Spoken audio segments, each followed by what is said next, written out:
अस्सलामुअलैकुम वीवर्स, कैसे हैं? उम्मीद करता हूं आप और सब्सक्राइब करने के बाद बेल आइकन पे भी क्लिक किया करें ताकि मेरी तमाम वीडियोस आपको मिलती रहें। आज हम आपको वेल्डिंग की इकसाम के बारे में बताएंगे।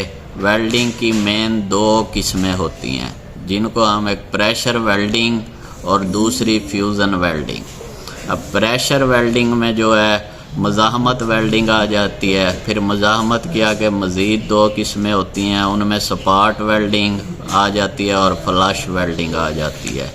फिर दूसरी जो है वो बट सेम वेल्डिंग है। फिर उसकी भी मज़ीद दो किस्में हैं, उसमें प्रोजेक्शन वेल्डिंग और डाई में प्रेस करना, यानी डाई में प्रेस करके या रूलर की मदद से दबा कर वेल्ड करना। तीसरी जो है प्रेशर वेल्डिंग की किस्म वो फोर्ज वेल्डिंग है। फोर्ज वेल्डिंग में हैमर से चोट लगाकर वेल्ड किया जाता है। जैसे पुराने वक्तों में लोहे को जो है वो लाल सुर्ख हालत तक गर्म करते थे, गर्म करके फिर हैमर की मदद से चोटें लगा लगा कर उसे जोड़ा जाता था। और दूसरी किस्म फोर्ज वेल्डिंग की वो रूलर में दबाकर है। रूलर में यानी धात को गर्म करके उसके ऊपर जो है वो रूलर की मदद से उसको आपस में वेल्ड किया जाता था।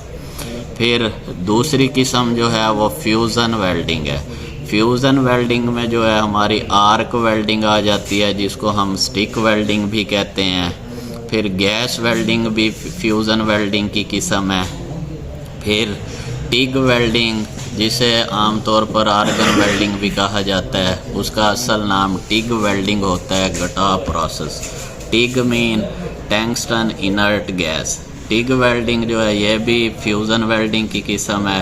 फिर उसके बाद मिग वेल्डिंग भी फ्यूज़न की किस्म है। मिग क्या कहा जाता है कि मेटल इनर्ट गैस, जिसको हम CO2 वेल्डिंग भी कहते हैं। तो ये भी हमारी फ्यूज़न वेल्डिंग की किस्म है। फिर उसके बाद सबमर्ज्ड आर्क वेल्डिंग होती है, वो भी फ्यूज़न वेल्डिंग की किस्म है। फिर उसके बाद फ्लक्स कॉर्ड आर्क वेल्डिंग है, वो भी फ्यूज़न की किस्म है। ये दो मेन जो हैं वो दो किस्में हैं, प्रेशर वेल्डिंग और फ्यूज़न वेल्डिंग। प्रेशर वेल्डिंग की भी आगे मज़ीद इकसाम मैंने बता दी हैं कौन कौन सी हैं, और फ्यूज़न वेल्डिंग की जो इकसाम है वो भी आपको बता दी गई हैं।